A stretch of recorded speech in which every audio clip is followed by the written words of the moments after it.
অনেক অঢেল সম্পদ দিতে হবে, তারপর আল্লাহর প্রিয় পাত্র হতে পারবেন।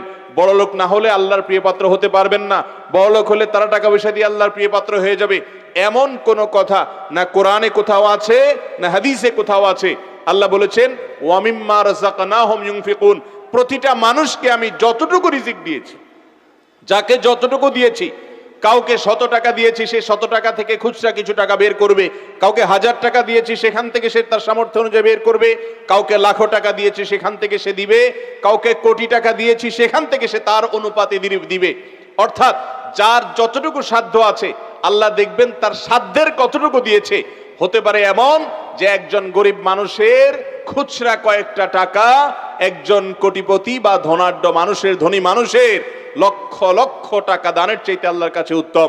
কারণ আল্লাহ তাআলা দানের পরিমাণ দেখবেন না, দেখবেন অ্যাবিলিটি অনুপাতে সে কতটুকু দিয়েছে। এই জন্য আল্লাহ বলেছেন ওয়া মিম্মা রাযাকনাহুম ইউনফিকুন, আর আমি মানুষকে যে রিজিক দিয়েছি সেখান থেকে তারা খরচ করবে। এটা হলো মুত্তাকিদের বৈশিষ্ট্য।